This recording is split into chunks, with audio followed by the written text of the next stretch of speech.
privilege to be a hero. I need to taste that small light in your heart that you want to share.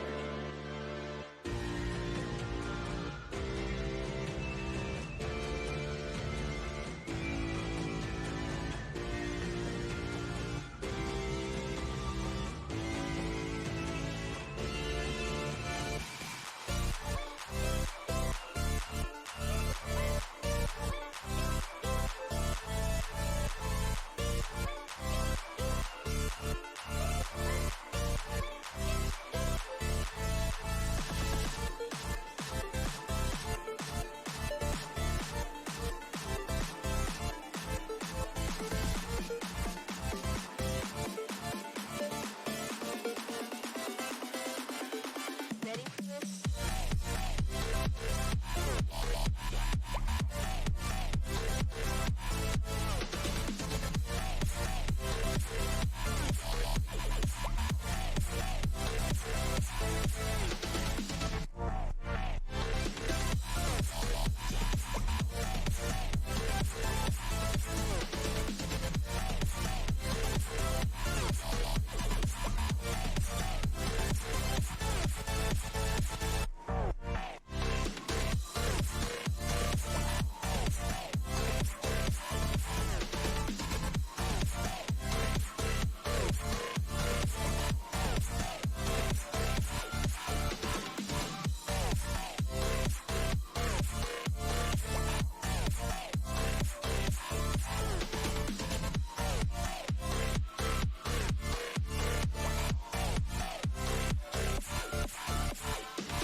Hey, guys. Oh, I didn't change the today's stream, but hey, I am Let's Go Dragon alongside of my co-caster here today. It's going to be Kin. What's up, Kin?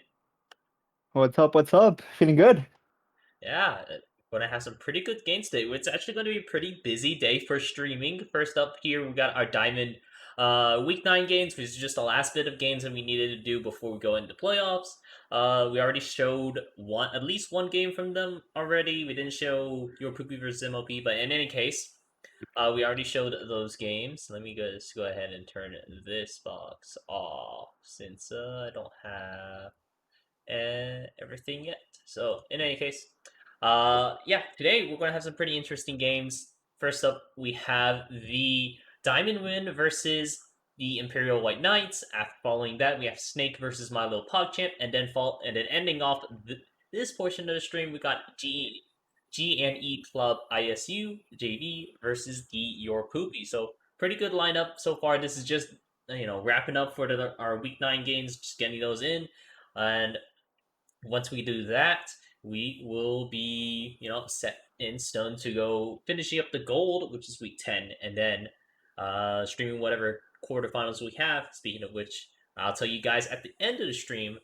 what we have in store for later. But without further ado, let's just go ahead and jump right into the first game here. And beginning the introductions, as we roll into the next scene, we're gonna have Diamond Win on the blue side. Chopsticks Vic running the Malphite top lane. Very aggressive pick with the Arcane Comet, probably looking to get that early poke early on in the jungle. Something that you begin to see probably more in the jungle. Morgana running Predator this time instead of the poke they usually run on her.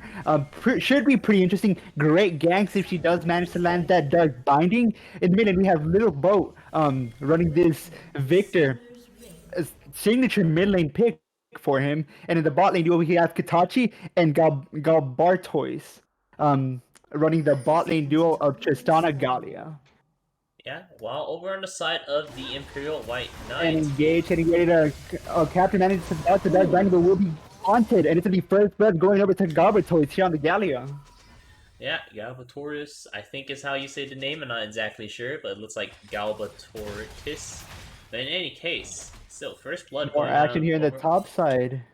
Yeah, first blood going down over for the side of Diamond Win is going to be pretty good for them. I mean, getting a little bit of early game advantage is kind of nice to see, especially against Imperial Knights White. They are a pretty strong team in the lineup so far. I mean, they are 6-1 in the brackets, and or at this point in time, they're 6-1, pretty strong team, and they're going to need to pull out all the stops if they want to try to beat these guys here.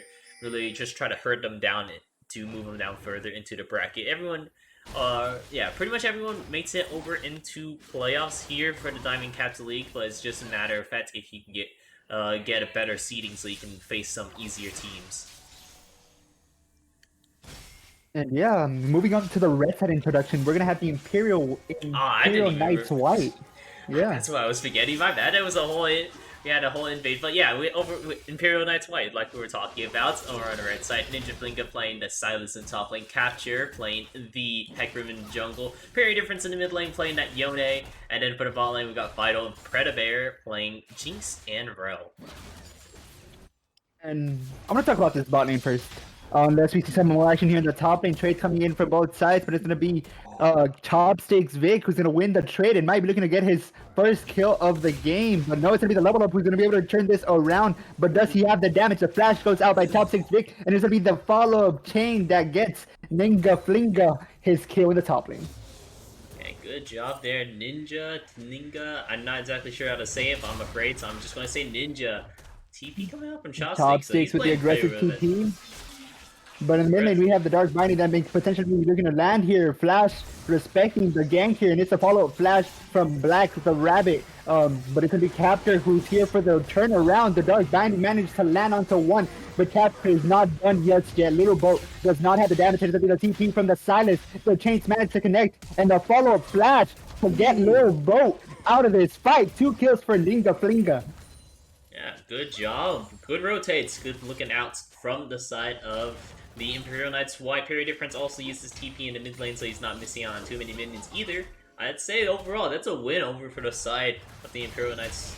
They have, you know, they got the first blood and maybe even a follow-up kill for Ninja. Look at that. With the aggressive burst and trade here in the top lane. Yeah, nicely done. So yeah, this Silas is huge right now. And getting the ball lane, managed to land the sun goes out. Predabear does not have the ability to knock up onto Predabear, but it's going to be Parry Differences here in the bot lane. Might be looking into Galbatorix. Galbatorix does not have any escape as of now. He does have the flash ability if he so decides to use so. And it's going to be the flash onto Galbatorix. Ignite goes out, but Predabear has to walk away. The Ignite's take, but it's not going to be enough. Parry Difference is looking to do that final damage, but it's going to be enough as they might potentially look for the dive. 3 mans with all with low HP, and they decide against it as Parry Difference just needles away. Yeah, are deciding to go against it, unfortunately, but man, Ninja The Flinga action does not stop. Heading back to the top lane, Ninja Flinga does an aggressive trade. And both bot lanes decided not to back. Very low health bars across the board, especially in the bot lane. The chains managed to connect, and it's going to be Chopstick VCT who's having to run away, having that extra movement speed. And the fourth kill going over to Ninja Flinga. Beautifully played, and the dive does come out here. Tom managed to land, securing 1 kill for them, and the rocket jump onto another one, securing them another kill. Can this be a triple kill for the Tristana? This will be a triple kill for the double kill for the Tristana, and 1 kill for the Galio in the bot lane, and engaging the mid lane coming out, and it's gonna be this Shield who manages to save Little Boat, and Parry Difference having to back off.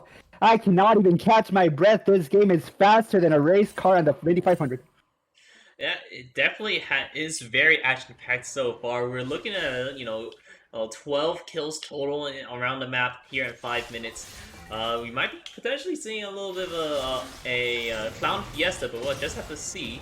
The Black Rabbit does have the action that prevents some of that CC, but it's going to be the Black Binding followed up with the perfect trap coming here, and it's going to be Captor for the counter engage. The Black Shade is not available, and they do manage to catch out Black the Rabbit, but not without, he's not going to go down without a fight. The final flay of his sword is going to reap her down, and Black Rabbit will be falling down to Captor. Yeah, Black the Rabbit is going to be falling down there after that gank, so it's not all things bad for Imperial Knights White. They're actually still doing really good right here. I mean, just look at Ninja right here in the top lane. He is still just trading out excellently against Chopsticks, really continuously punishing him over and over again.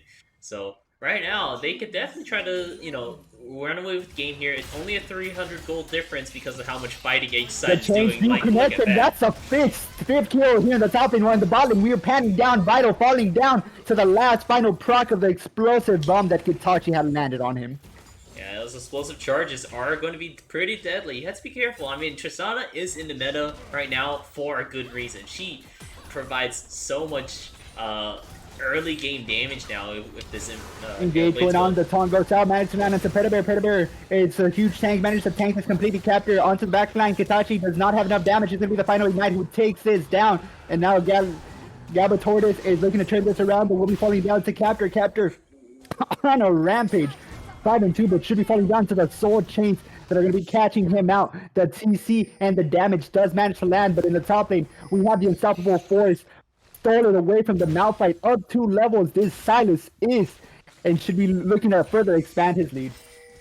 He is doing incredible. Okay, so a lot of digest.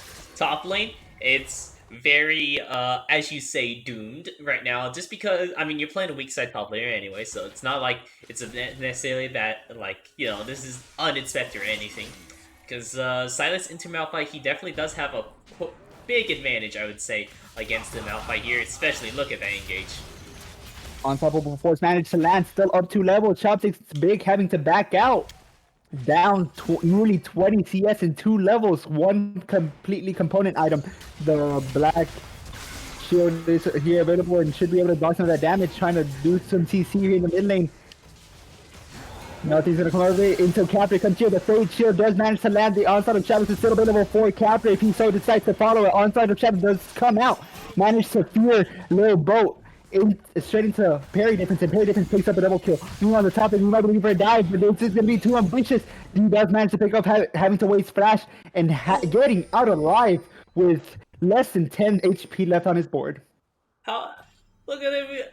He's at a solid 23 HP. Incredible. I thought he was dead for sure after that power dive, but alright.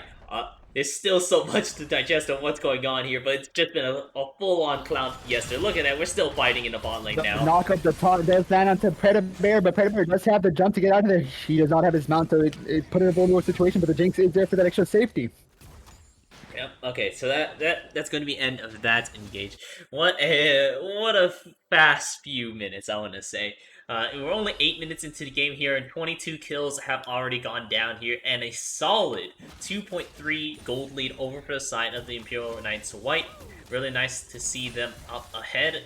Going to see if they can, and we're looking at Diamond Win. They're like, oh, let's clown Fiesta a little bit, but That's right here in the bot lane. The Dark Shield goes out, prevents some of that TT, but it's going to be Predator who times it perfectly, managed to turn it into Black the Rabbit, but it's not going to be enough for the side of the Gwen team.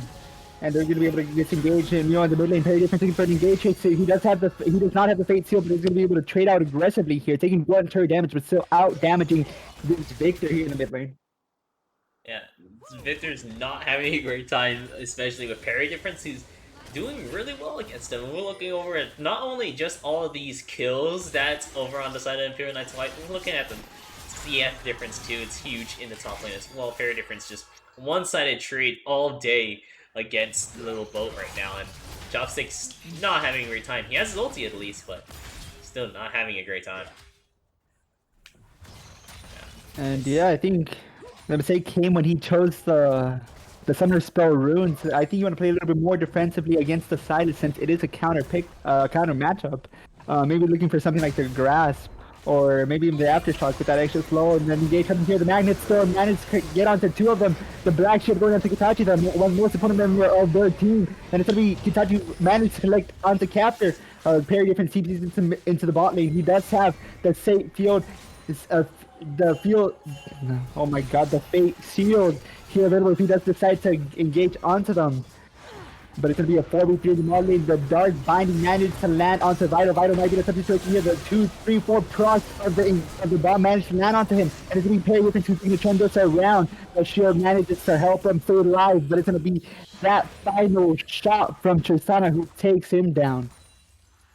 Well, Alright, we're consistently both teams just staying above like kills per minute at this point in here, and it's getting quite rough because here comes Catcher. And Captain might be looking for an engage here. Captain managed to follow up the CC perfectly, but unfortunately it's going to be Predabear who picks up that kill. That shutdown gold going into the support, who's currently sitting at 2, 1, and 3.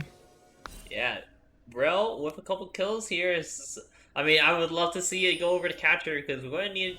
Actually, you know what? It doesn't really matter for Imperial Knights White. They really just want to push their leads up further. I was about to say, it's like, you know, I would like to see it more on the Hecarim, but, you know, a kill's a kill, plus it's a shutdown, and you're denying some CS over for the ADC.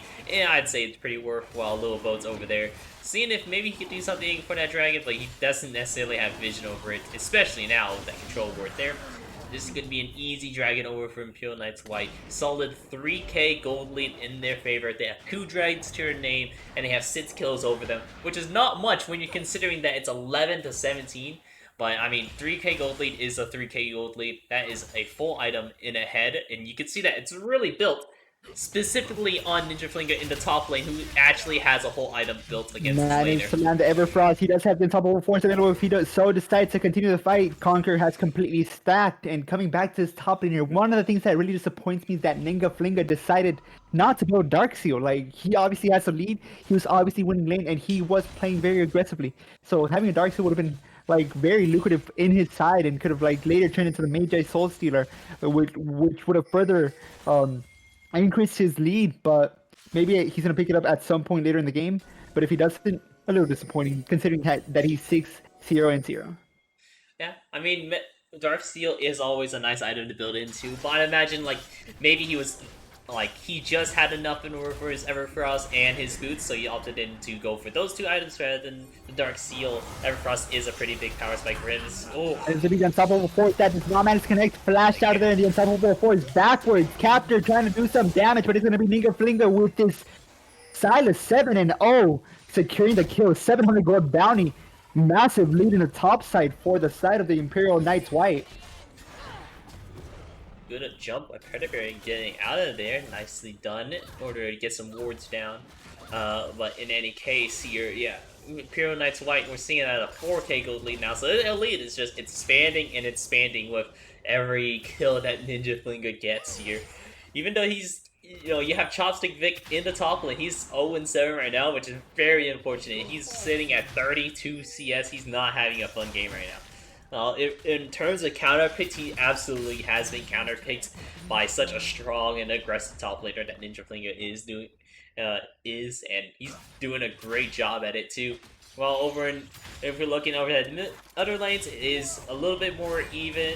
Ooh, a little engaging. Time does not connect, and this should be the disengage completely. Predator might be overstepping his welcome here. He does get ignited. It keeps on sinking, but it's going to be enough. It does not appear so. Predator is still alive, and it's going to be Ninja Flinga with the bot lane TP of the Everfrost. That's going to be Black Shield. Ninja Flinga doing some massive damage onto one of them. Has the sword chain, but they do not connect into either member. And it's going to be Kitachi who's looking to potentially turn this fight around. But both of his members here in the bot lane have fallen, and it's a 4v2 as Little Bo gets down here. Captor does have the onslaught of shadows available, and it's going to be Parry Difference who's also walking here. The potential dive is basically guaranteed. Fate Unsealed label, and it does go over the wall, turning into Kitachi. Kitachi does have the rocket jump, and it does manage to get out of there, but it's going to be the onslaught of shadows that connect. Double kill going over to Captor on this Hecarim. Beautifully played by the side of the Imperial White Knights, completely wiping the team. It's not going to be an ace since the kills are a little bit too staggered, but it's going to be a 5-0 here in the bot lane. Yeah, a lot done well. I mean, they didn't get Chopstick Vic, so he's still alive here, but in any case, here, they're doing a great job over on Imperial Knights White. This is absolutely a monster of a game for them. Look at them just in the other Everfrost follows up, and that's going to be Morgana who goes boom. Yeah, this is from this spot here.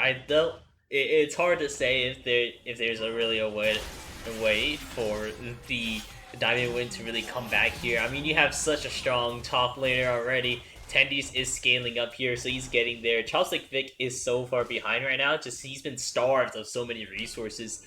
Just Ninja being able to just do whatever he wanted in that top lane, really abuse him out of it.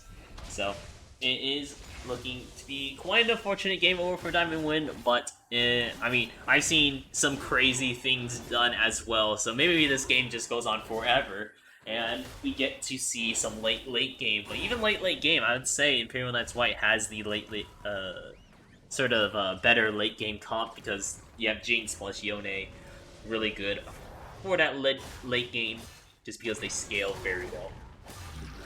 And there's also Silas on the team, and so it's kind of hard to itemize against this team. Campione does do mixed damage, so even if there wasn't a Silas, it's gonna be hard to itemize against him. But the fact that Silas is so big, as long as the game keeps on going, what do you actually build against him? You can either build a Spear of Visage or Randuin's Omen, but it's not gonna be enough. You're not gonna be able to survive the burst from one of the two. Yeah, it is quite a hard matchup right now in order to try to win here. But, I mean, again, anything's possible, especially if we get some... Knock up double time going here in the mid lane, but it's going to be the Vanguard Storm who tries to turn this around, and Exalis goes down to Katachi, and it's going to be the Buster Shot to try to get Kepler away. And boom goes the Rocket as Little Boat explodes, but he does not fall down. These Fate Sealed coming down here in the mid lane, managed to kill extend to 2 members, but it's going to be the Unstoppable coming down from Ninga Flinga to secure the fight, secure the victory. And now they're on the chase for Black Rabbit. Managed to land the tornado, deny some of that TC, and it's gonna be double kill, the ace for the side of the Imperial Knights White. Yeah, Black, I mean, it was looking like a really good engage there. They managed to get the taunt down over on the Jinx, and then Katachi was able to get in there, but we're just a little bit too far behind in order to try to make some of these plays right now. It's just a little too hard for Diamond Win to really try to look for this, and I mean, it's just kind of like how the team they drafted here. It's not bad, but necessarily you're just too far behind at this point here. It's just a little hard to come back here. Need to play to maybe just scaling even, but it's quite an obstacle to get over with right now. Moving on over, we have they're gonna be scaling. They're gonna be scaling, and they're gonna be picking up their third dragon, putting them at soul point, which is just making this game even harder and harder for Diamond Win. Yeah, absolutely, definitely is harder and harder for them to like look for, but maybe managed to land the taunt is available, and they're gonna be able to turn this around into Ninga Flinga. Ninga Flinga does have that Neverfrost. They managed to connect onto 2, but it's not gonna be enough. It's gonna be that burst from the Tristana with the Hella Blades, who helped secure her 6th kill in the game, putting her on the board and putting that pressure onto her to be that hyper carry that Tristana can be. Yeah, definitely can be that hyper carry. If we can provide enough peel and just try to protect ourselves a little bit, it might just be enough in order to make this happen for Diamond Win. It's still a very hard task to do, because you also have a Yone who can get some pretty sick, nasty engages. Same with Ninja Flingo, whenever he takes the Unstoppable Onslaught, or even he can just go ahead and try to take the Buster Shot if he feels like he just needs a finisher move, because I believe the Buster Shots is a 1-to-1 ratio, or like a 1 to 0.8 ratio. In any case here, is quite an obstacle for Diamond Win to try to make it back into this game right now. The red buff will be secured by the Jinx, but she might be out of position here. The hero entrance comes down, the taunt into parry difference, having to eat back out of that fight. Vital trying to peel, doing some damage, even though she's very low on health. And it's going to be another kill going over to Ninga Flinga, turning into Katachi. Katachi does not have the rocket jump to get out of that situation. It's going to be Ninga Flinga with the taunt as he just smiles and gets another kill. He's going to be stunned with the perfect Chaos Storm here in the bot lane. And they're going to turn into Little Boat. Little Boat does get knocked up, and it's going to be the follow-up CC by Predabear, who prevents him from getting out. The final member, Chopsticks Vic, is on the run as Captor uses his ghost, uses that extra mobility to try to catch up to him. And at this point, it's a top gap, and it just hurts to say it. Yeah, I mean, Ninja Flinga did play this lane really well. He picked as a Silas, which does really well into Malphite. He has so much more mobility, and he can actually honestly use that ulti a little bit better than the Malphite can, just because he builds AP, and he has he has 2 dashes in a sense. 3 if you count connecting your chains as a dash, but it's not as fluid. But in any case, he has a lot of mobility over to Malphite and is able to really get off these ultis that Diamond Win has really well. So it's a little unfortunate that we're seeing this, but in any case here, I mean, right now it is Imperial Knights White's game to lose. And yeah, Chopsticks Vic tried to play that at the best of his ability, but he was down CS and down levels early on, so Ningo Finger just completely snowballed that lane, and is making in this game honestly seems like an iron game. Like if you would have told me that this was a diamond lobby, 45 kills at 20 minutes does not seem like a diamond lobby. Whether one team was further ahead or not, it's like even then, 45 kills is a lot of kills. Yeah, absolutely. It is a lot of kills going down over here, but we're seeing the Baron is the next focus. Ninja Flinger gets to pick up yet another Malphite ulti. I don't think he's been cycling to 2 ultis, and they're 2 really good ultis. Here comes a fight though. Gonna be the fate till that managed to connect a little bit, getting out of the fight. Kitachi trying to turn that around, going into parry difference. Parry difference does have that shield. Again, this will be the unstoppable force landing onto 2 members. Huge damage. Kitachi managed to pick off on one, looking for another one, but it's not going to be enough as they are now on the run. Captor on the chase. He does have blue up. He does not have any mobility. He does not have anything, but it's going to be the chains that do connect, and it's going to be yet another kill for Ninga Flinga. Massive on this Silas. 17-1-3. But his hunger is not satiated as he does continue to chase Little Boat. Little Boat having to run out of his base, and it's not, the Everfrost is not going to be able to connect. But where does Little Boat run? Into his own jungle. Ninga Flinga managed to try to catch him out. Has to walk around that, but gets stunned. And this would be beautiful kiting coming over from Little Boat as he does try to run for his life. His options getting shorter and shorter, but the chains were too short and they did not connect. Yeah, and it looks like he's just going to go ahead and give up on this one. Dragon is spawning up here in about 30 more seconds, so I would expect Ninja Flinga go ahead and recall here around soon. He's going to be a little late to the Dragon, but in any case, he will be, oh, they actually did stop the recall here, so it might be even better for them. The Dark Root Birds managed to connect onto Ninga Flinga, and the taunt might be available here. He does have the soul chains available if he tries to turn that around, but he does need to land a W if he wants to survive, he wants to live, and that's going to be a massive W, keeping him in the fight, doing some massive damage here, and this is going to be the Dark Root that managed to land onto Ninga Flinga, keeping out of the fight momentarily. Parry difference on the backline, managed to connect one, and it's going to be a 4v4, 3v4, as they do manage to take out one, 3v2, 2v2, 1v4 actually, as this will be 2 other members collected by the side by parry difference, looking for a third one. It's going to be the boom that does not manage to connect. Parry difference just massive on the Yone as well, has come online. 2 completed items, looking for his third. Yeah, absolutely a monster right now. In order, it's now we're seeing this Yone is online here. He's at his 2 item power spec, which is what you feared. The patented 10 death power spec that we hear about. Yeah, so Yone's just means that they have 2 items plus a completed Berserker Greaves, so they have the lowest CD on their Qs. They are able to move around so much more better, so much more, fluidly. And now, grabbing up this Baron here, all members of the Imperial Knight White are here, so they are going to be seeing a 5-man Baron. Really good for them, and honestly, they just need to go ahead and just try to siege down this base. They have the Mountain Soul, they have the Baron buff. We're just looking to see them make their move down the lanes. And despite Ninga Flinga being 18-2, there is no magic resistance on the enemy side. Not even Mercury Treads. Only one from Chopsticks Big, but even he has like full armor. So Ninga Flinga be able to just shred through the whole enemy as he now has completed his death cap, sitting on Everfrost and 2 other items. Death cap is huge here.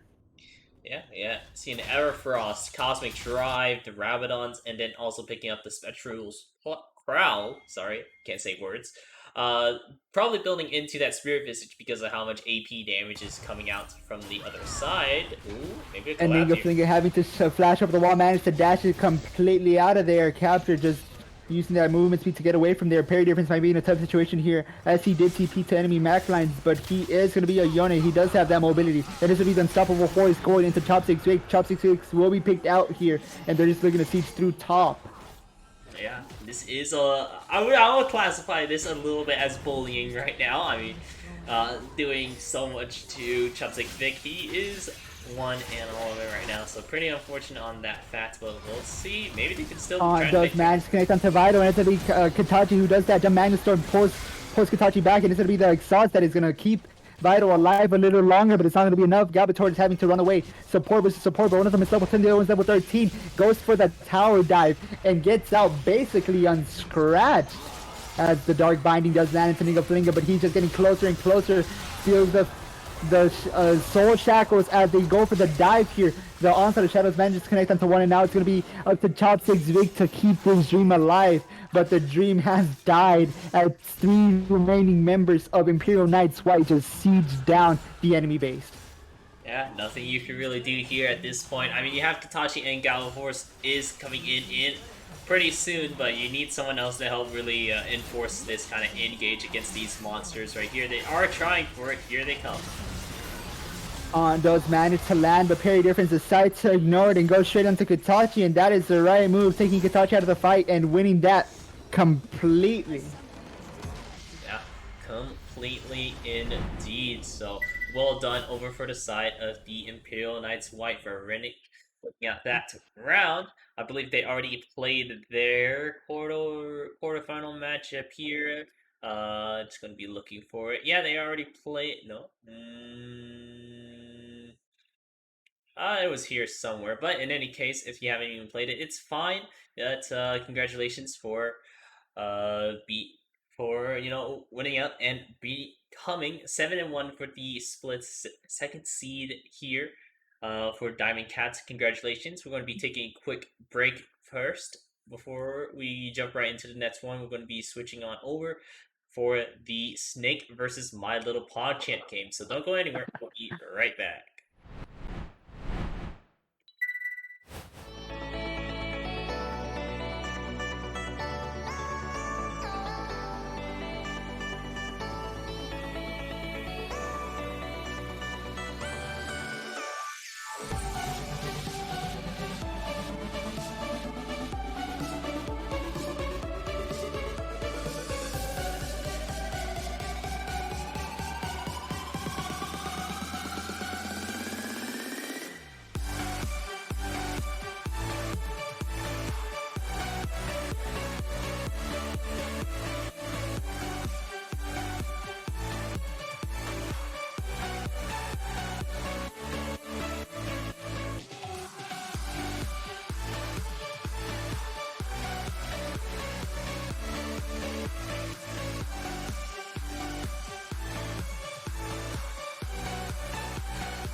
Hey, we're back once again. Hello. I'm Rectico Dragon alongside of my co-caster here, Kid, and we just covered the Diamond Win versus the Imperial Knights White. Well done to Imperial Knights White with a really just dominating game right there. Really showing up how it's done, so to speak, in terms of things. But now we're going into our next game here, which I believe is Snake versus the My Little Pogchamp. So let's just, without further ado, just dive right into it. And yeah, it's gonna be Snake on the blue side versus My Little Pogchamp on the red side. And let's start off with the introduction. For Snake's top side, we're gonna have Tandy's 2 on Silas, the second Silas of today. Hoping to see yet another explosive top lane matchup here. In the jungle, we have XI on this Hecarim pick. In the mid lane, we have 50 Shades of Blade with Zed, honestly, fitting for the name. So should be able to see some explosive plays here in the mid lane as well. Paragon and Potato God are going to be the bot lane duo with Kaisa and Rel as a very strong, and like you honestly see this a lot in pro play. Yeah. Well, before I go ahead and do my introductions, we might be seeing something here. Not Tendy's grabbing his E first, so nothing to be had just yet. Yeah, for over here on the red side, we have My Little Pogchamp. We got Middlefu in the top lane playing that Cho'Gath. Aikado filling in for the jungle. Got the Morgana, and then for the mid lane, we got Sopachi playing that Yasuo, taking that away from 50 Shades of Blade, who's notoriously known for his Yasuo, at least on stream. And then to fill in for our bot lane, we got XCraze and Piplup jumping right on in here with Ezreal and Lux. And unlike our last Silas, this Silas is gonna start with Doran's shield, Doran's ring, and 2 pots. Again, I think this is gonna be a Silas favorite matchup here in the top lane, as it's into a tank that has a very useful ulti for Silas. So once Silas hits level 6, we're gonna see some action here in the top lane. Yeah, definitely is going to be some bit action that we'll see here how that goes on out. But for now, we're just going to be seeing some general laning phase. 50 Sheets of Blade. He knows how this matchup goes against a Zed, so he's doing a good job trading out early against this Yasuo, and really doing a pretty good job so far. But I mean, hey, Sopachi is playing this later game champion, this mid game monstrosity, so we'll see how this will turn out whenever Sopachi picks up his 2 items, and if he can play his lane a little safer. And despite 50 Shades of Blade having their early advantage, we see an engage here coming to the bot lane. Potato God does not manage to connect into anything, but it's going to be this Void Seeker that connects onto Craze. Craze will be taking the full shot of Paragon's Q, but Pulpip managed to exhaust perfectly, and Potato God has to run away. Paragon in between 2 members, forcing a flash out of Pulpip, and both laners here in the bot lane are all 4 laners on the verge of dying. Tendy's looking for something here top lane, and before we knew it, the fights have already begun. Absolutely not. Ooh. And at the beginning, coming out, the Shadow managed to connect both Qs and the Rend. 50 Shades of Blade picking up first blood for the side of Snake. Yeah, really well done on that. So hopefully we'll see how 50 Shades of Blade is looking really strong right now. I mean, he knows how this matchup goes, I'm assuming, because he plays so. We've seen him play so much of this Yasuo. It's been pretty dominant. Maybe even he's actually just secretly a Zed main, and I just haven't seen it pop out yet. We had heard about it whenever there was this one. Oh no. Oh, the Q and the full charge managed to land, but the auto from XCraze to try to secure that kill does also not connect, but it's gonna be a Kato here in the bot lane. The pull of darkness manages to land onto one, and it's gonna be yet again not enough damage from Pulpit, but it's gonna be a Kato who picks up his kill, looking for another one. This Dark Harvest doing some massive damage. Already 2 of them secured, and Potato God is on the run, getting autoed by a Kato who is a mage. It's gonna be 2-4-0 here in the bot lane. While another kill goes up to 50 Shades of Blade for Snake. But Mitufu has the advantage here in the top lane. Tenny's having to run away for the first time in this matchup. Flash for flash hitter here in the top lane. Tendy's does have more mana, and mana is a very important resource when you want to go for something like this. The flash into the chain connects, and first blood for the top laners. Yeah, That is quite a bit of fighting coming out all around. So in mid lane, we saw a gank happening where Sapachi just got caught out, pushed up too far. Then a kill from 50 Shades of Blade. While in the bot lane, a big extension from Aikaido, and Pidlup not doing enough damage there, but still doing pretty good damage in order to really push for some of these kills. They did manage to pick up the double, so Ed's Grace and Aikaido is doing pretty well for himself here. But now top lane is seeing a little bit of a skirmish back and forth here. Ooh, the minions hurt. Candice is on the wrong side of the wave. Yes, that's a full minion wave stacked into him, and it's gonna be Mitufo picking up a kill, but he's gonna be traded back as XA has rotated up here properly, ganked, and secured a kill. Yeah, SSI is able to pick up the kill there. A return kill for Tendies up in the top lane, while Madofu is going to be, he's going to be happy with having at least one kill over Tendies. They're both down TP and Flash. They're up going to be around the same timers too, so he doesn't have too much to keep track of. While, him picking up the Oblivion Orb is going to be quite useful here. Silas does do a lot of healing, cutting that off really early on is going to be helping out a lot, while Sapachi is going to be playing a lot safer here, playing back a little bit more, and ooh. He decides to take the shit out of the Death Mark, managed to connect, but it's not going to be enough as Sapachi does manage to win while some of the Qs, and it's going to be 50 Shades of Blade who's having to run away as Tendies is going for something here in the top lane. Neither top laner has hit 6 yet, and I do believe that Mitofu does have the level advantage since he did manage to stack that wave, and Tendies died before he could catch any of it. But despite that, Tendies is going for an aggressive engage, knowing that he does have a countdown before Mitofu has 6. And despite, wow, Tendies does manage to hit 6, since Mitofu did not manage to pick up any of those minions that are currently standing on him. The feast is available in the feast. Does manage to secure the die for Tendies, as Tendies picks up yet another kill into this top laner. And XA is here in the bot lane, manages to push back Pill Pop into the lane, and it's going to be X-Craze alone, 1v3. Yeah, SSI able to get off of another successful gank is going to be turning out pretty well for himself, while X-Craze needs to back up a little bit, needs to be careful. Pitflup, unfortunately, is also going to be falling down to that gank there, so nothing too much. But here comes Aikaido for a return. Dark Shield massive here. Potato got looking for an engage, but it's going to be blocked by the Dark Shield. And 50 Shades of Blade does rotate properly here. X's side tries to do something here, but instead of like securing the kill, they're just turning towards Dragon. Yeah, that is 4-0 currently for this Zed here. Quite a terrifying sight to see, just because how strong Zeds can be. Into the mid to late game even, his damage does fall off comparatively when you think about it, compared to like ADCs and whatnot. Not able to get off the one shots as fast as he used to be, but I mean, being strong in the early and mid game. XSA might be looking for something here. The Death Mark does go into Palachi, but it's gonna be the final breath to try to save himself as the NATO does manage to land, but it's not gonna be enough as XSA does pick up the kill here. Tendies with the level advantage now against Mitofu, and Mitofu having to respect him. And I just want to go talk about this top laner. The tier item, what do you think that's gonna build into? Well, I've seen the post game, so I know what it builds into.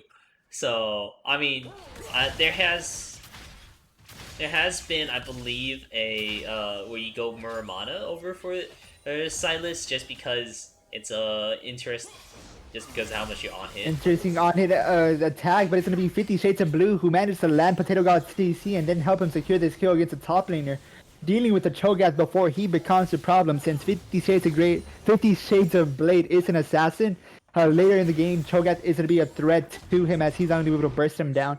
But right now that 50 Shades of Blade is sitting at 5-0, this is the time where you want to be bullying these other laners now that you have such a huge lead. Absolutely, just really pushing that lead to other lanes and trying to really build it out further for themselves. As well, my little PogChamp is sitting at a pretty hard stance right now. 10-3 with a 3k gold lead down. Madofu is still trying to do his best against Tendies and get some of these minions, but Tendies is just zoning him out, keeping him away from this tower. And here comes Joe. The onset of Shadow Man's to connect, so does the chains. The fee's going out as well, but it's not going to be enough to secure the kill as XA does pick up the kill here. Yeah, XIV is going to be picking up yet another kill for himself. Really, just this top side of the map is so volatile right now.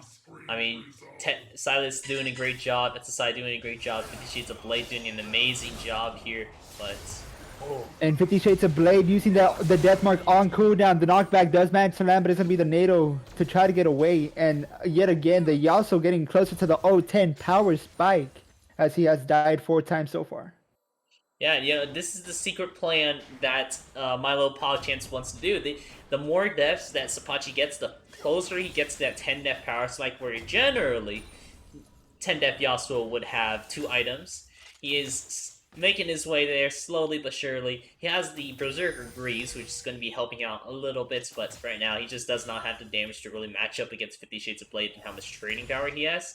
And I'm not saying that Sapachi's doing bad. He's playing a lot of respect. I'm just saying 50 Shades of Blade is just playing so good right now. I mean, he's really dominating. He knows this matchup and he's playing to his strength real hard. Look at 2 level difference in the mid lane. 1 level difference in the top lane, but it's still quite a difference when we're looking over at the jungle too. 2 levels different. Oh. And the support jungle looking for something here. It's going to be a 3v3 as the Magnus Storm does go down, and then 50 Shades of Blade coming down to maybe secure the couple of kills here. Kaido goes golden, but it's going to put him closer to his death.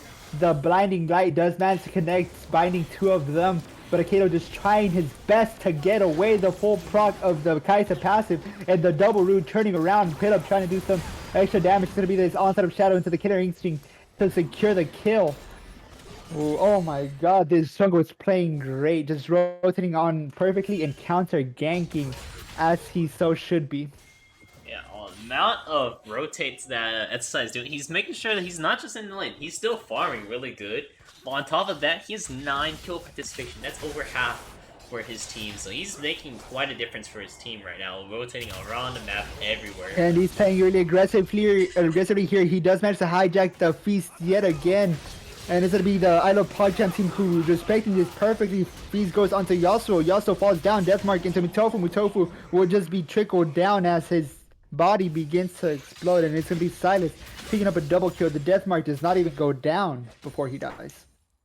Yeah, he is going to be falling down here. And this is looking like a really unfortunate game. It's kind of a similar story to the last game, but this is being spread out to a lot of places over for the side of the Snakes. I mean, they're currently the undefeated team, which makes sense of how dominating they're doing so far. We do see a little bit of a good drafting coming out of the side of Milo PogChamps. Full combo from Piplup in order to do some damage to Paragon to really push him off this tower. Because they need something out of this. They need to try to get some money. And first tower by the nick of time before Tendies grabs it. But he might have not gotten first tower, but he's gonna be picking up another kill here as he's on the chase from Mutofu. The knockup does manage to connect, allowing him some extra space. The chains do not land, and Mutofu will just be walking out of that with probably shaking as he was getting so close to death yet again. Yeah, Mutofu is just really quite close to it. I mean, they still have like a pretty decent team comp over for my little PogChamps. They did draft a more mid-game sort of team, but oh no, Piplup. And there's gonna be the onset of shadows that connects onto Piplup, and Piplup just goes bye-bye as 50 Shades of Grey picks up his 7th kill and has Prowler's Claw ready. Prowler's Claw is a new one for me. Personally, on Zed, I always opt in for Eclipse just because it makes sense with you picking up Electrocute, your Qs count separately towards the separate attacks. Your Q plus your Shadow Q counts as 2 separate things, so it is a pretty good thing to pick up here, especially amidst it slowly. Like your late game isn't that bad either. You're still going to be chunking a lot of people. But in 50 any Shades case, of Blade looking for a bait here, chunking down X-Craze. He does death mark Akato, and it's gonna be the Ignite that brings X-Craze down, but he's gonna be traded out. 1,000 gold into the pocket of Akato, and Akato is looking for more as Sapachi is now here to support her. Yeah, Mikado is going to be looking really good right now. Morgana with some gold is going to be pretty nice. I'm wondering if this is going to be an Everfrost or if we're looking for a Liandry's Ange. That's what I was about to say. They're pretty nice item to build up here because you have so much burn. Makes it so your dots do a little bit more damage. Oh no, Pip. The chains connect. Everfrost does land the root. The follow-up CC. Pale Pup does manage to try to get out, but the final spark has been taken away. He does manage to sidestep that perfectly, and they're looking for a turn. Final spark does not connect into the Ezreal. Tendy's looking to go into the backline. X-Trace is black shielded, preventing that damage from going through and securing his life. 1,000 gold to the side of My Little PogChamp, and they're getting back into this game. Absolutely getting a little bit inch by inch there, making it back to this game right here. They're still 5k gold lead, gold in deficit right now, but I mean, hopefully when we get closer to this game and people start finishing up some of these items here, it's going to be a little bit closer, but you're going to have to be forfeiting a lot right now. I mean, Sapachi able to... in the wrong bush. Yeah, he needs to be careful. He does there. manage to get out. He does need to be careful. 50 Shades of Blade is in the area and deadly with how much damage he's able to do right there. I mean, he just lands one Q and he already chunks out Sapachi by so much HP. Sapachi's gonna have to learn how to play with happy feet, just always on the move, always on the run, and trying to sidestep everything he can. Otherwise, it's game over for him, as he's gonna die and play Grace King Simulator for the next 40 seconds. Yeah, but he is on the way to his first item Power Spike, and then once he gets that second one, that's where we're really going to be seeing things to make a change here. But for now, Everfrost does manage to help him land that change, but it's a Kato who's here in the top lane.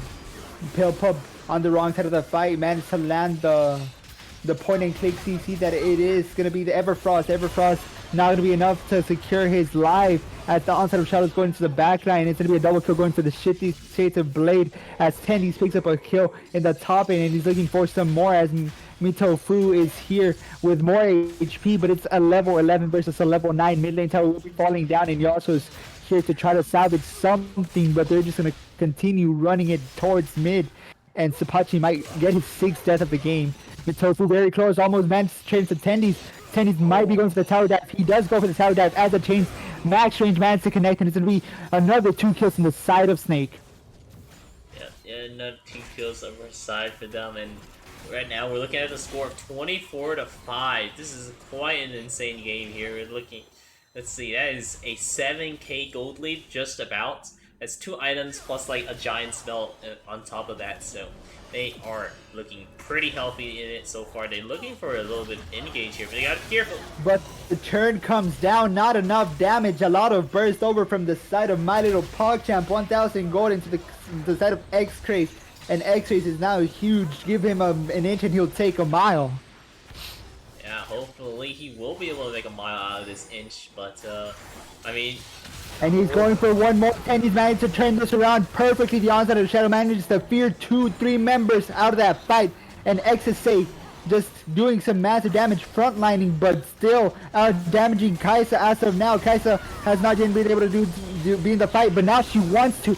Killer Instinct straight into the final slash from the from the Yasuo ulti, as now 2 kills have been picked up by Yasuo. Not even 10 deaths, but he's already in this game. Pilp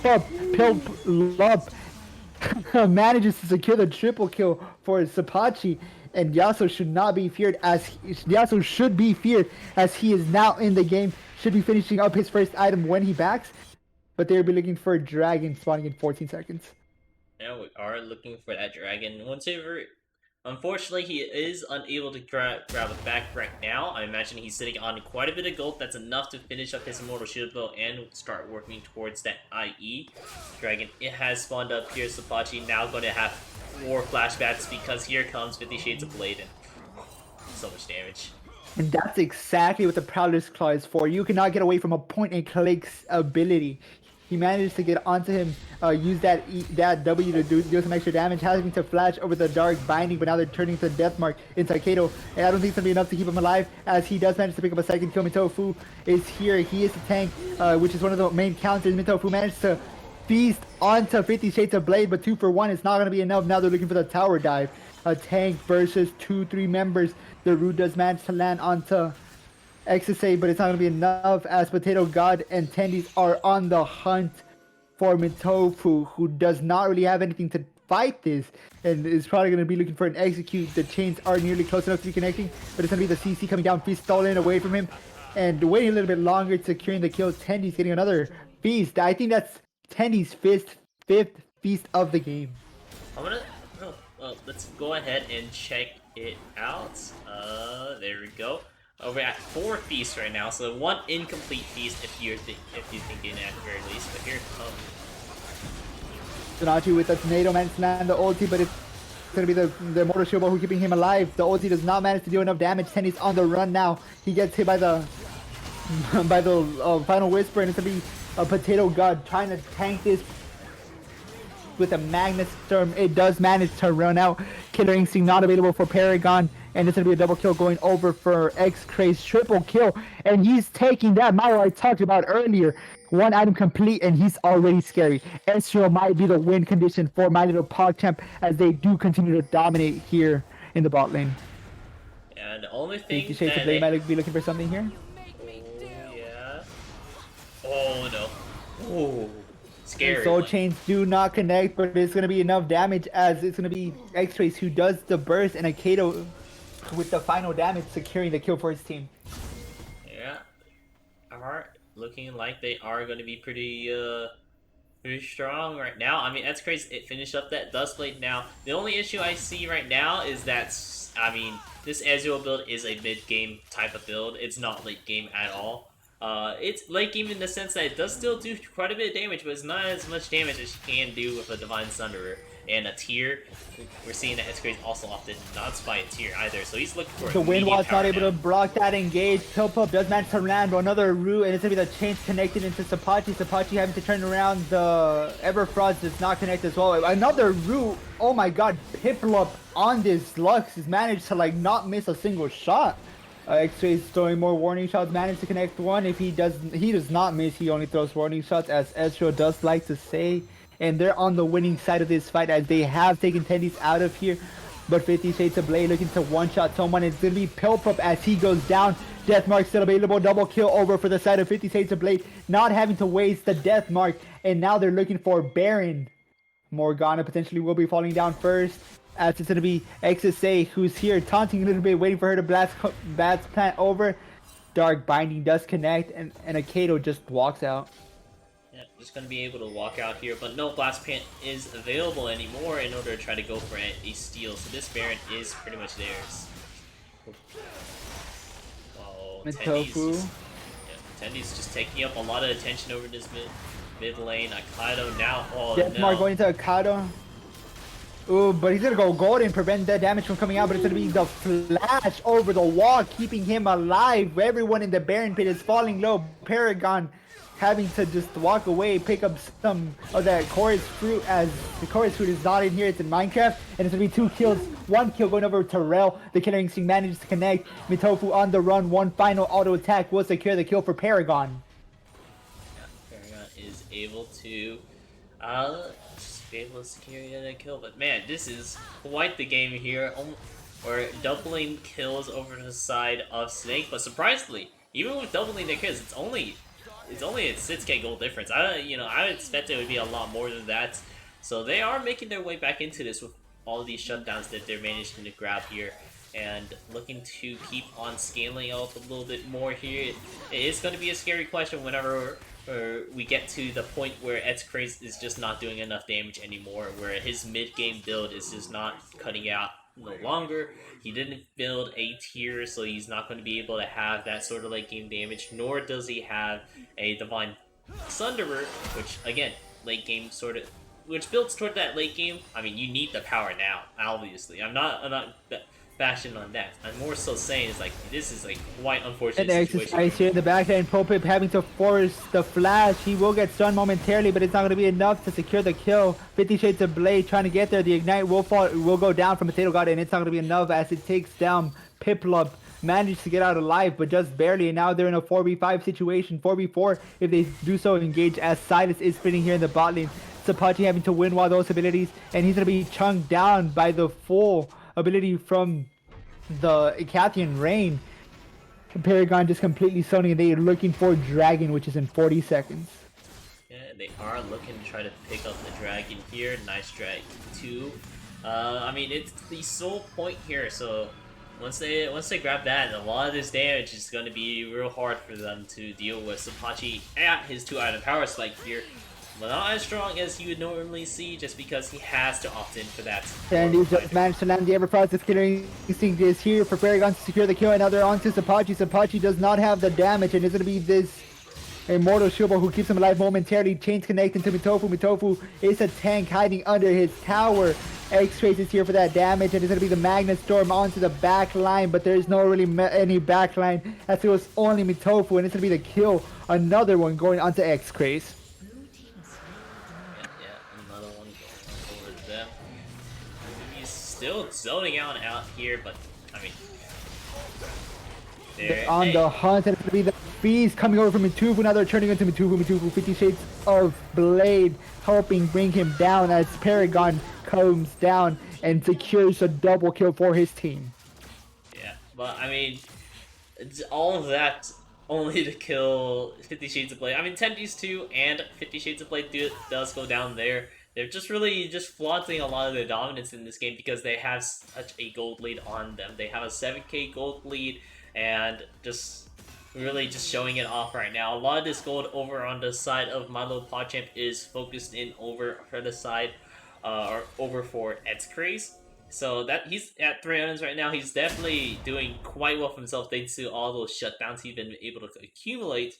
But farm-wise, we're seeing a lot of a difference over for the side of Snake. They're able to keep up with really nice farm and keep up with a lot of kills here. That's also opting in for the Lichbane. Interesting pickup here, but I mean, at this point in the game, maybe you feel like you have a little bit of a breathing room in order to try to go with little funkier builds.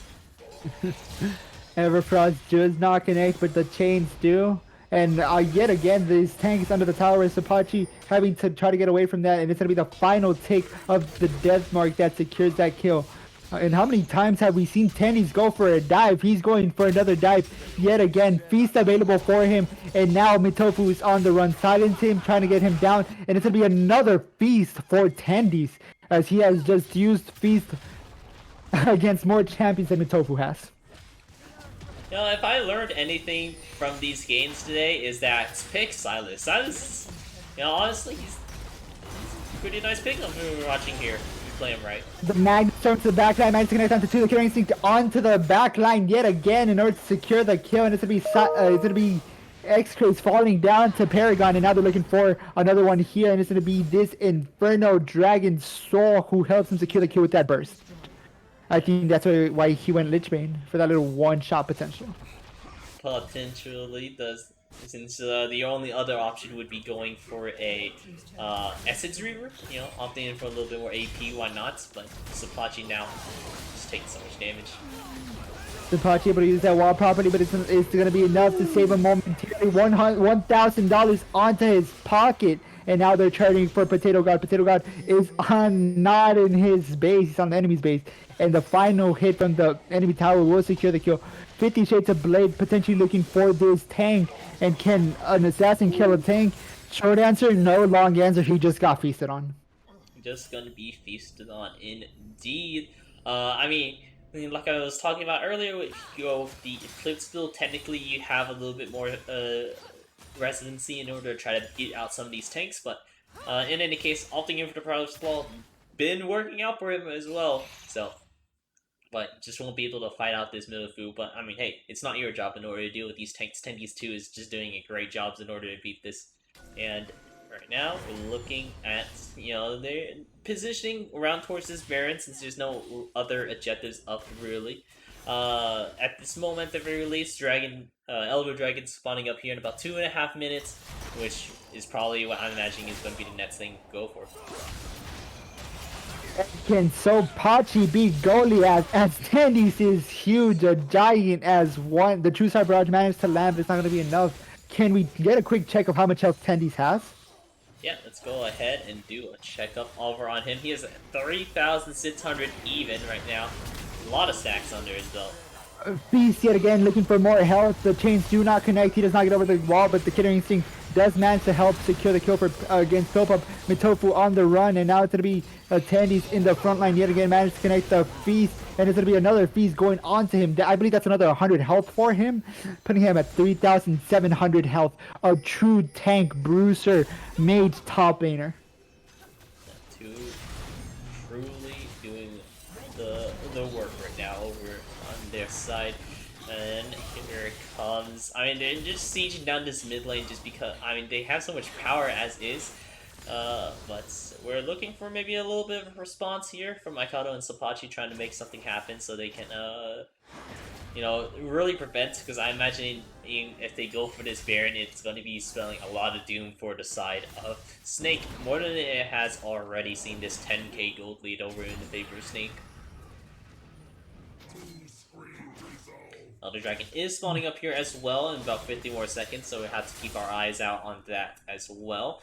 And you're seeing over onto a TP coming out, I'm imagining, from Tandis. He's trying to distract them before this Elder Dragon comes up here, or maybe he can get a pick. Speaking of pick, Blade manages to pop the Morgana. They no longer have a jungler. He gets the double kill before falling down. It's going to be this the final win from Yasuo securing the kill for his team, and Tandis gets yet another freeze, probably faster than Matofu actually even has it.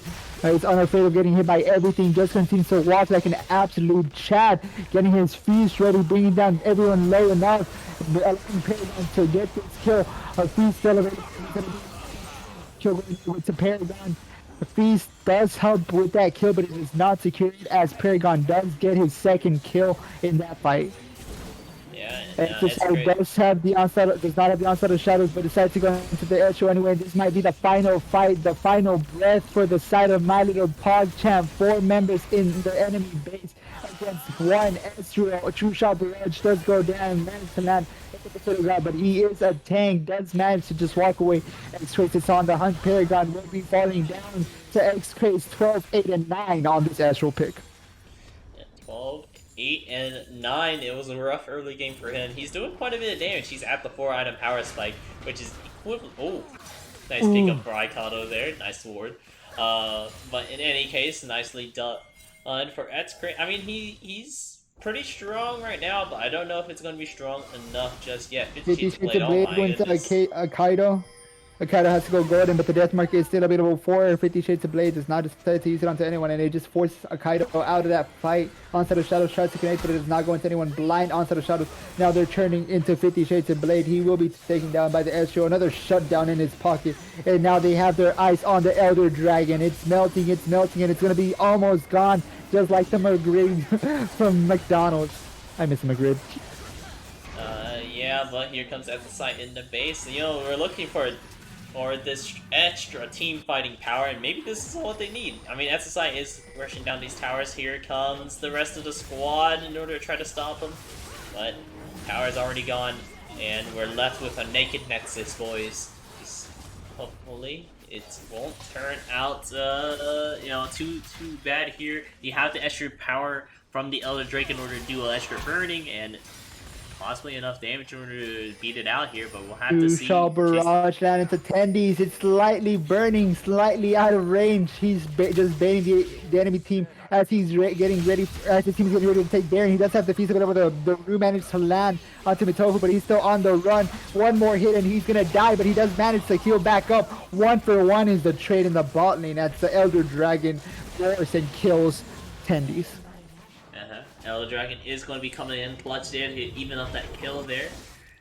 And what's crazy to me, Tandis has so much HP that his W doesn't even feel like it heals for a lot anymore. It heals for a lot. Like, it's feeling for like a whole health bar. But he has so many of them now that it doesn't even feel like it. Tandis still able to pick up a kill over a Sapachi, but the Elder Drake is the only thing that's keeping him down. So, unfortunate on that part, but his side now has the Baron buff, so doing quite well for himself here. Look over at middle field. Let's go ahead and check up on how many stats he has. He has 5 stacks, so he's working his way up to getting himself to a quite beefy boy. And I think this is one of the first times where I've actually seen a bigger Silas and a Joe Gaff. And he's going to be picking up this Elixir of Iron to get even bigger. I believe he does have 7 free stacks onto the enemy team, and we can get a quick check for that. Of course, seeing he does have the 7 7 free stacks. And he's a massive, chunky boy, bigger than the next. Is probably as big as a tower if there were to be one up for the enemy team. Everyone else looks like mages next to him. Goliath amongst children, basically. Huge hit bar managed to connect onto Sapachi. Sapachi having to run away. He does not have the Immortal Shubo yet. It has just barely come up, and it might be popped by the next auto tag that comes through. And with Baron Belt, they're just looking to siege down to the bot lane. Might be looking for a mid lane push as well, as the wave is getting ready to collapse here in the bot lane. Ooh. Elder Dragon versus Baron buff, but Elder Dragon has run out the onset of shadow into the backline. The true Shell Barrage does not manage to connect onto anyone. X-Ray still has his up, and he's going to be popped by the Death Mark from 50 Shades of Blade. And that has been a complete win for Snake as they go 8-0 in the normal season. Here securing their 59 win game. I mean 59 kill game. Congratulations over for Snake and securing your spot as first seed. Not like there was any doubt for you guys going all the way up there. Really, congratulations to you. And yeah, you guys are going to be moving on up quite far into this league. And I'm excited to see how your other games are going to be turning out here. Once we get into it. But for now, we're going to be taking a quick break while we go ahead and set up for the next game. It's going to be our last one for this moment. We still have the quarterfinal that's later today, and we're going to be streaming. But let's see.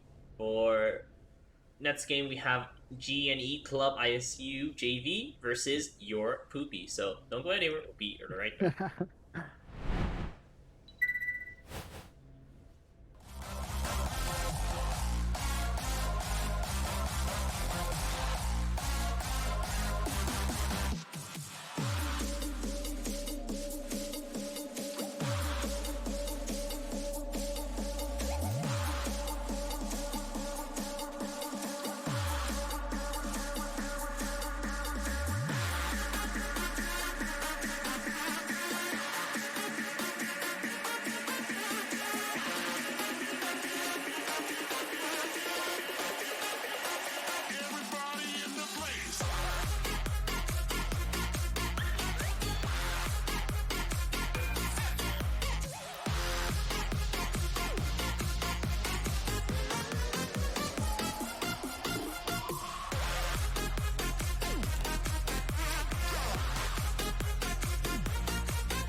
Hey, what's up, guys? We're back once again. I say we're back a lot. This split of GRLCS, I do say we're back a lot. But in any case, we just saw the top team so far for the Diamond Conference, Snake, beat out against my little PogChamp. So unfortunate to see on that end, but I mean, just really good plays coming out from Snake, and they're just really able to keep up their farming and all of that. So really nicely done on their parts. But for now, let's go ahead and move on over to this next game here, which we have G&E ISS or G&E Club ISU JV versus Your Poopy. You want to go ahead and introduce these sides to us? And on the blue side, we're gonna have GNE Club ISU JV currently sitting at 3-4, who's gonna be having Hankster 202 as the top lane Aatrox in the jungle for the third game of the night. 100% pick rate, ready on Morgana. The mid lane is gonna be Sudden Carnivore with the classic, and if you pick Electrocute, great on her for that early burst. High Legacy and VBU Clutch as the Aphelios Thresh bot lane jungle. I mean, bot lane duo. And over on the side of Your Poopy, we got Your Decay in the top lane playing that Volibear, pretty strong side pick to fight against this Aatrox. Asesh playing the Kha'Zix. I haven't seen him in a little bit here, but he's also popping up with the classic Conqueror pickup here. So haven't seen this tech in a little bit here, but I'm interested to see how it pulls out against this Morgana jungle. Ari is the cat. Let's go for Aristocat. Aristocrat. It's hard. English is hard. I know it's Ari Aristocrat, but it's hard. Ari Aristocrat. Anyways, playing the Zoe in the mid lane, CKG playing that Jinx in the bot lane with Miko Hike playing that Lulu to support her. And yeah, it's the first game where we don't see a Silas in the game, but we do see a Morgana. So Morgana honestly has been one of the best picks here. She does have one of the fastest clears in this current patch, 11.15 if I do believe that's the correct patch. And showing her presence, was down against Hecarim early, but that seemed to be because of lane pressure. Hecarim was able to do more things around the map and was able to get farmed safer without being pressured outside of his jungle, while Morgana had to respond a lot to Hecarim. But here, Morgana should have a little bit more free reign as she is against an assassin with a slightly slower clear. Yeah, slightly slower clear, but regardless of that fact, we're seeing some vertical jungling coming out, or counter jungling coming out from Asesh, already picking up the red buff over from the side of Rudy, so they already spotted him on the map, so they have a feeling what he did. So it looks like we're going to be seeing some vertical jungling coming out from both of these sides. And yeah, in the bot lane, we see CKG and Miko Hiki hit level 2 first, going for that aggressive zoning as of now, and they're going to be winning these trades. And if Jinx does not get stopped early, she's just going to be a late game monster. Oh, no. The invade goes awry as 3 members from the enemy team do show up here, really having to flash over the wall, but it's going to be flash for flash. 3 flashes burn. And in the bot lane, we see another engage further coming down. Your Poopy just wasting a lot here in the top jungle, but their bot lane are just making up for it, pushing the enemies out of lane, zoning them, just poking them under the tower. Yeah, just going to be poking them down quite a bit here, so Your Poopy did burn 3 flashes for that already, but still, and wasn't able to get it out there, so all that for naught. And I'd say this is a win over for the side of ISU JV. I mean, that's 3 flashes down, and all you had to do was do a little counter jungling and flash over the wall. You still get the red buff. You don't even give away a kill. So right now, looks like Hainster is going to be trying to take advantage of this a little bit, but Royal Decay, he does so much damage in these long extended and Royal trades. Decay does manage to get the bite out there, doing some of that crit damage that it does provide, bringing Hamster a little bit out of lane. He should be able to sustain back as he is Aatrox, and he does have a little bit of lifesteal built into his kit. VBU Clutch does not connect the hook, and it's just pure safety for the side of Your Poopy. Absolutely. So looking into this is a lot tamer of a game. Sorry if you hear me yawning. It's just been a lot tamer compared to the other 2 games that we had today here.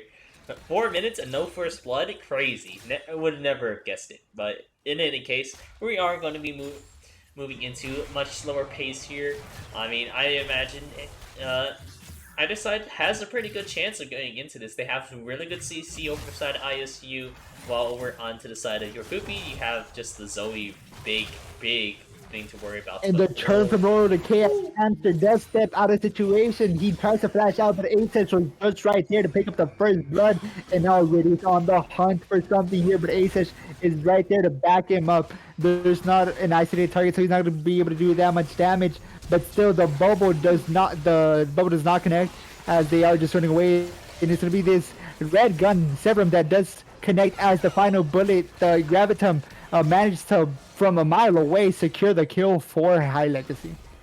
Yeah, really nicely done there. He had the gun combo ready for him to pick up that one up. Good. Sniper ready, having to use that early cleanse to try to get away, but it's not going to be enough. He does not have the Gravitum doing some damage, and that last shoot almost got him double TP from the top lane, but it's going to be Royal Decay who gets there first, but the one who gets there first is not always the best one, as Royal Decay does not have the damage or the tankiness to help his team survive, and he should be falling down soon enough. The CC from Southern Carnivore helps secure the kill for himself, and this has been 3 kills for the side of GNE.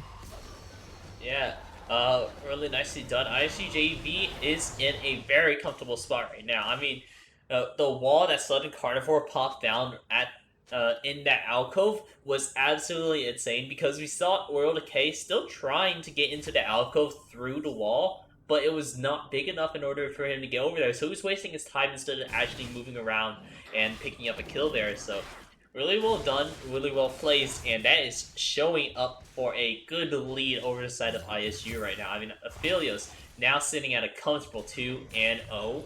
Already having the new quiver, he's wavering his way towards whatever ADC mythic item he wants to build here, whether it be Gale Force or the Immortal Shield Bow or even the Kraken Slayer, in case you think Royal Decay just gets too tanky. In any case, we're seeing pretty good lead coming out from ISUJV right now.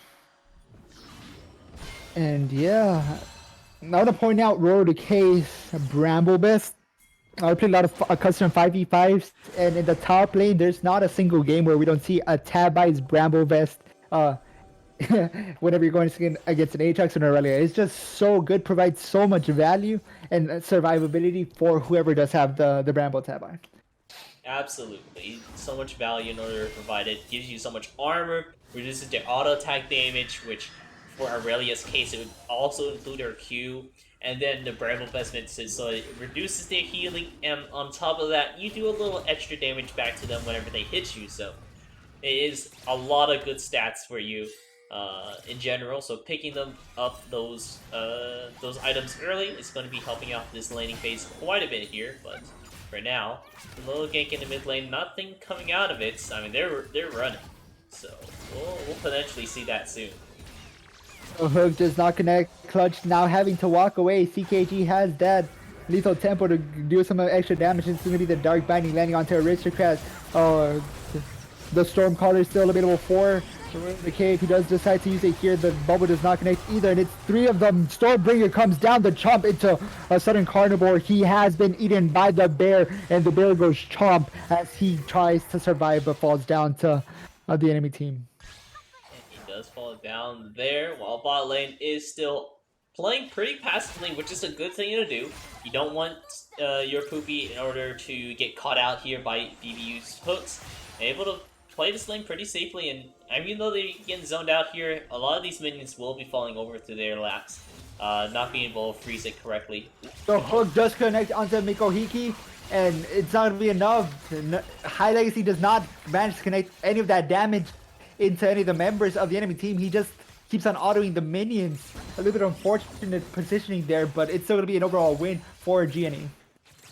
Still overall pretty well done. I mean, they're still pushing it in, and the Drake has spawned up here, so if they want to opt in to look for this Drake, they can. Royal Decay, the winning up here, managed to price the PTA. Tankster having to run away. The chomp is available if he does decide to go for that bite crit. The flash bite thinks it's going to be enough, but it manages to survive for an extra moment. Hankster does go down, and Before we say anything else, let's look at the jungle. Riddy is currently 16 CS, 4 camps ahead from Aces. Morgana is currently a monster in the jungle. Yeah, doing a real good job so far in the jungle right now. Keeping up with the CS, keeping up with all of that, and even getting off a successful gank in there. Not as many as an Asesh right now, but I mean, this is still early on into the game, and looks like now our focus is turned towards this Wind Drake, Cloud Drake, and first one's going to be grab it is going to be ISUJV. I mean, this gets it off the board. They get some nice CDR for their ultis, which, I mean, Anivia doesn't care for, but everyone else over on the side of ISU is not going to complain about having. And now they're looking for that counter jungle here. They might be also looking for a bot dive as the wave is pushed here, but no, if he's just playing a little bit respectfully, staying in his bot lane river. Just making sure that he does not get collapsed on by these two members, as he would be put in a 2v1 situation. And with the current amount of items that he has, it's not going to be enough. Not going to be enough just yet, at the very least here. We still have a lot of potential of what's to come just so far, but for now, it's just going to be... And highlights looking for an engage here. He does have Sebrum and Chakram, but as the Sebrum runs out, he now has a sniper. For Aphelios players, you know that when you have Sebrum and Chakram, you want to go in. That's when you have the highest DPS. Your Chakram stand, and then you switch over to Chakrams, put down a turret, and then just burst everyone down. Sniper is ready to flash play onto CKG, then the follow-up hook, but it's going to be the perfect cleanse to get out of there. Hugify keeping her alive. The death rocket is also available, just waiting for them to get away. But the mid lane and the jungle are also here for the side of your Poopy, and they're looking to land a huge bubble with a follow-up Q from the Zoe. Another hook manages to land onto Miko Hiki, and now he has to run away. The dog binding grazes her butt, but she's not big enough to get hit by that. Yeah, we saw potential looking for a 4-man dive into his bot lane, but being able to keep themselves pretty, counterintuitive. You know, you don't want to dive into a Thresh just as into this team just because, he has a lot of tools, versatile tools in order to keep your Aphelios live here, even after getting popped so hard by that Zoe. So they are going to be backing off here, but Riddy's looking for an counter engage. And yeah, Riddy's here in the bot lane, just trying to go for a lane gank. It's going to be spotted out right away, and CKG, knowing that she has no mana, will just back off. But Royal Decay is looking to show his dominance on this bear. Does have the chomp available, does the 250 crit, putting Hangster out of this fight.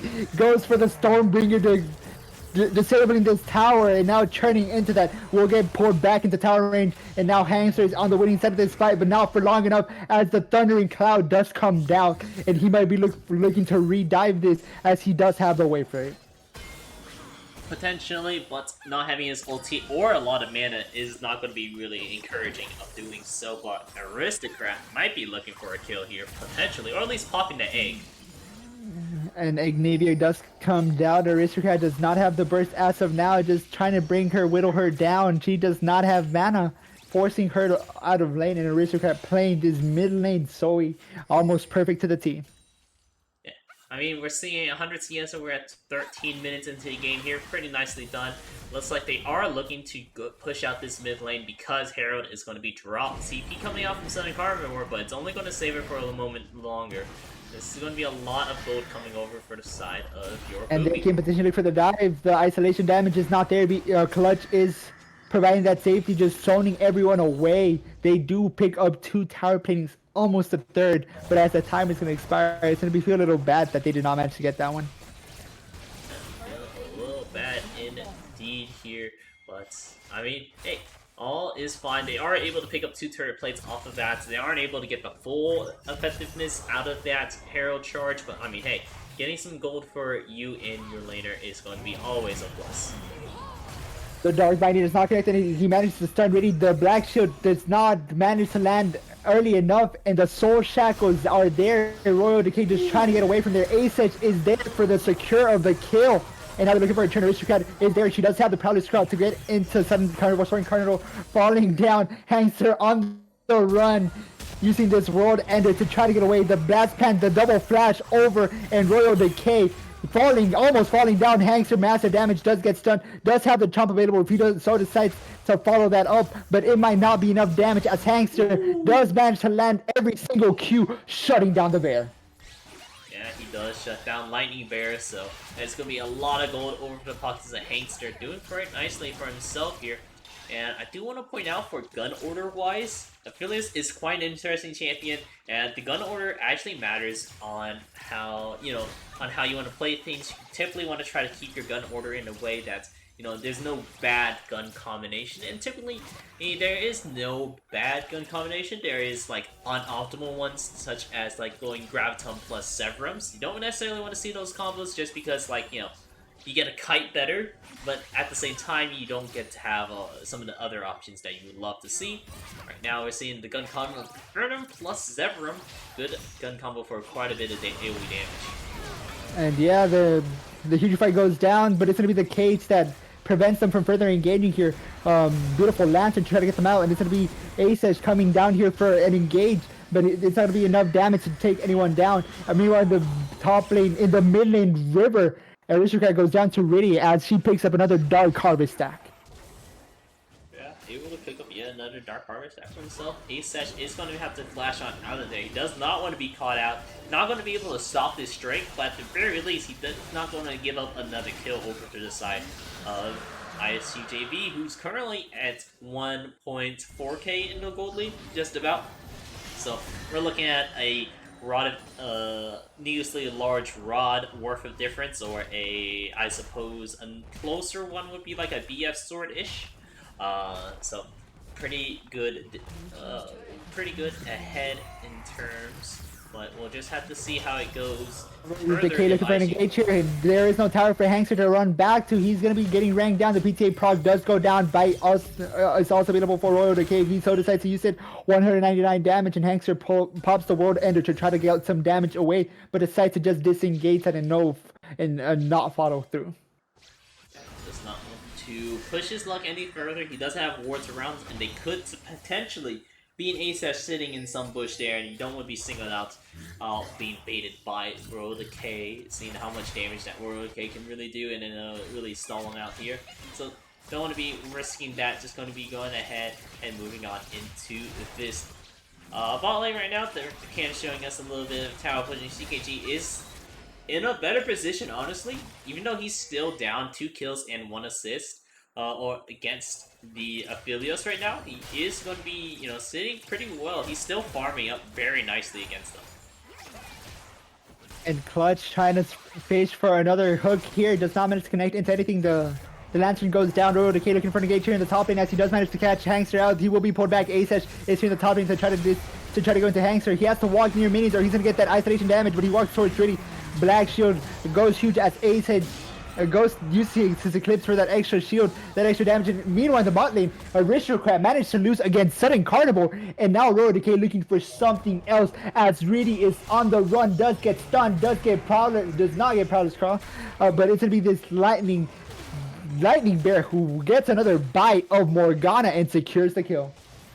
Yeah, Lightning Bear does secure the kill there. It was looking really close there. I honestly thought the W still did magic damage, not physical, so unfortunately not going to be able to survive that one thanks to the Black Shield, so Riddy is going to be falling down there, and the bear is looking quite huge. He still hasn't finished his mythic item just yet, but I mean, he opted in to try to go for a little bit more of that utility, grabbing the Bramble Vest really early on to make sure he's not hurting too bad into the laning phase. And yeah, I mean, that's exactly the story right now. Not hurting too bad. We're looking over at this bot lane area, which, I mean, we still have about 2 more minutes until Drake spawns up here, so we have plenty of time for a reset. Looking at you, Aphelios, trying to spend some of that gold there. I know you have a little money to spend. Finishing up that Kraken Slayer is his preferred mythic item. Picking Seal and Berserk. Greave's going to be good as well. Seeing a lot of attack speed for him. Going to be able to really get some use out of some of your gun combinations, specifically the damage one, your chakrams, how that just continuously keeps scaling as long as you're using your other guns that can really benefit it, such as your Inferno or your Severance. And can we talk about how good CKG's cleanses have been, she has managed to stay alive for every single fight. Like, yeah, she goes down to very close health. He says she's looking for something here. He does have the isolation damage. Hangster uses the heal to try to survive, and he does survive. He does get ignited for some of that extra damage. Royal Decay is now here, 4v2 situation in the top lane river, and having to flash over the wall. Aristocrat no longer has flash. That was her flash. And the bear is just walking out of there. The bubble managed to land into VVU clutch. And Gritty's still on the hunt in enemy lines as she's hunting for Aristocrat. The dark binding does not connect. Lulu does have a lot of hair, but it's not going to be wide enough hitbox for anything. Drowsy onto Morgana, but it's going to be the perfect lantern into the black shield. Now they're turning onto Royal Decay. Royal Decay in a 1v3 situation. The Ultra Mega Death Rocket goes awry and does not connect into anyone. Royal Decay having to use that Stormbringer to try to get out of that situation, but he's in a 1v4 situation, basically surrounded in his own jungle, having to run towards the mid lane, where Aphelios is actually waiting for him to pick up this kill with Gravitum Infernum. And it's not going to be enough. One tower shot and one dark binding helps High secure this kill. Yeah, he is able to secure that one. So the bear goes down. He did opt in to build the Divine Sunderer on that bear, which is a lot of damage. But, I mean, not a lot of tanks coming out for the side of ISU. Really have a drain tank such as Hainster, so I'm not too sure about how well the Divine Sunderer is going to be really played out here, but I mean... Aces does have the Gore Drinker available if he does get low enough, but he decides to secure Aces in a very bad situation. Highlights picking up another Kier onto Mikohiki, who does have a huge head, huge hitbox, as does Lulu. Yes, indeed. But now we're moving on over to this Ocean Drake. We're going to be seeing an Ocean Drake here. That's a lot of healing over for the side. Whoever is able to pick that one up. And so far, it's ISU JV who's on Soul Point. They are right there, right next to having the Ocean Soul, which makes them heal for so much whenever they're doing a bunch of their damage. Or Aristocrat is going to be chased down a little bit by Riddy, but I mean, I don't think that's going to be panning out anything just yet. Aristocrat just a little bit too fast and nimble to get on out there. Aristocrat did have that extra protection from the Iron Locket of Solari, so not necessarily the worst of danger. And Ace has just managed to go invisible, does not get caught up by Hangster. CKG looking to pick up his first kill, but he does get turned on by Hangster. There is a huge fight available for him, and they give CKG his first kill, putting Jinx on the board, making the team fear the Jinx. A level 11 1 kill, working towards his second item, getting closer to the Aphelios, getting closer to as strong as Aphelios is right now. Yeah, right now Aphelios is sitting at 2 items. He's pretty strong himself, so see, working towards getting Jinx up to that level as well. Looking to potentially look like also building that Rune Dance Hurricane. Sudden Carnivore manages to pick out one. The hook does not connect. If it would have connected, they might have been able to look for something here. They're looking for the collapse. CKG putting some traps down. Chompers go chomp, chomp, chomp, and no one decides to get near them in fear of being exploded. Yeah, does not want to get near that. We do know Asesh is in the area. He has the Eclipse. He's going to do a lot of damage here. Interesting to pick up the Eclipse here instead of like a Dust Blade, which is what we've typically seen, but he is opting in for a Conqueror instead of a Conqueror and Bruiser. Big Cat does get hit by Sudden Carnivore as they're looking for something else. Asesh in a 1v3 situation as Mikohiki having to get away behind the Star Guardian duo, the Jinx, Lulu in the bot lane. Yeah, does look like they are looking to go on forward. Jinx doing some damage from afar. They're kiting perfectly, not getting hit by anyone, and CKG doing some massive damage. High does have full Talkrum stack, but it's not going to be able to use them fast enough. The Ultra Mega Death Rocket does manage to connect into Sudden Carnivore. Now they're looking for Clutch.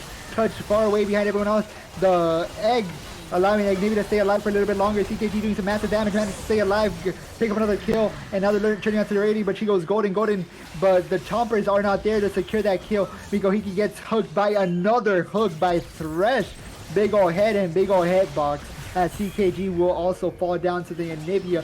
What looks like a good fight for your Poopy is now turning around for GNE ISU, and they're running it down mid as they take mid inhib tower and mid inhib.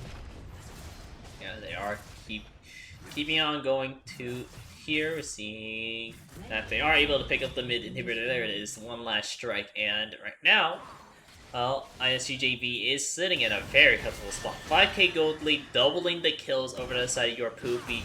Farm is pretty much in their favor. We're seeing Sun Carnivore popping off with this Anivia 8-2, having 30 CS over his laner, their laner. I don't know pronouns, but in any case, their laner, the Iceberg pronouns. While also for Riddy farming up very well as well, since this is the patch where Morgana did get a pretty nice buff over for her wave or her camp clears as jungle, seeing that it does 200% damage to jungle camps. A lot of damage, so seeing that picked up more often is pretty interesting to see, just because of that. So, and we're going to be moving on with this game here, looking to clear out some of this vision over into this Baron side of Baron. We need to look for some possible picks here before we go ahead and try to opt in for something cool. EKG does have the range advantage, and it's just hiding Hangster perfectly. Hangster has to pop the World Ender for that extra movement to try to get away from there. And he does manage to get away, but it's going to be an ulti pop before Baron. And your poopy just looking to set up around Baron before anyone else can. Yeah, they are looking. Let's see. Still keeping on going with this. Asech is also in the area. They're still keeping a pretty good control over this Baron side area, but Dragon is spawning up here in about 20 more seconds. They should take their reset sooner rather than later, because we don't want to see this Ocean Soul taken by the side of ISUJV. Which, interestingly enough, they did give up site control of it already. They are looking to maybe make a little things happen in this mid lane, make a fight happen beforehand. But in any case, they are back right on it. No one was able to take up the site beforehand. So here they are. ISU, current site control. They're on the right track. Oh, no. Ooh, gets swallowed off away from the rest of the team, gets bursted down by Sun Carnivore. Now they're just looking to turn onto the Dragon.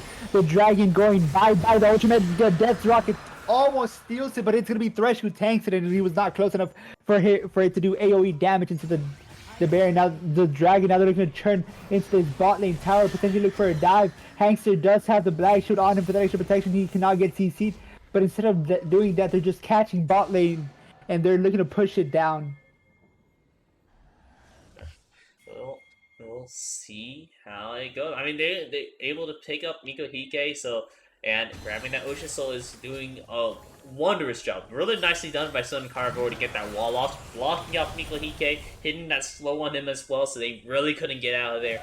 And that mistake did cost them that Ocean Soul, so no longer on the table for them anymore. And it looks like over to the side of ISU, they're just going to have so much healing underneath their belts. And yeah, and this type of healing feels great whenever you're playing Xtrox, who has these extended fights, who just likes going all in, getting the resets of his World Ender ultimate, hooking straight onto the Baron, lancing over so they prevent the blast ramp from being used. This Hangster decides to just work on zoning, and Asech is on the wrong side of the wall. This Baron is melting, and Asech might not be there in time. Decides to go over, does not get the steal. It's going to be the Aphelios who secures this. The Ultra Mega Death Rocket goes into Hamster, another looking into Hamster. Aphelios picks up a kill, and it's a 4v5 situation as your Poopy doesn't have a jungler with Baron and with Ocean, so they might just be going to end this here. The last game of week 9, and it looks like ISU might be looking to take their win. ISU sitting very comfortably. They're at 8k gold lead right now. They're sitting really nicely for themselves. 8k gold lead for Dragons. They have the Soul. They have the Baron buff. They're pushing down all these lanes. They want to make sure they get all of these. Honestly, they could probably go for a siege right now, because this Zoe, even though he's trying his best, not going to be able to do enough damage, especially with Riddy blocking up these sleeps. And Riddy does manage to collect another one into the big head, and Lulu gets hooked by Clutch, and it's going to be slowly burning down, having to shield herself to get away from that situation. Yeah, and hey, hello there, Dr. Wiley. Thanks for the raid with a party of 9 coming in here. Glad to see you here. Right now we are doing Diamond Caps. This is currently our last game for right now. ISU versus your poopy. Royal Big Decay in leads. the bot lane looking to fight the Aatrox. He does have Ocean Soul, so he should be able to heal that back up the wall in order to prevent that zone.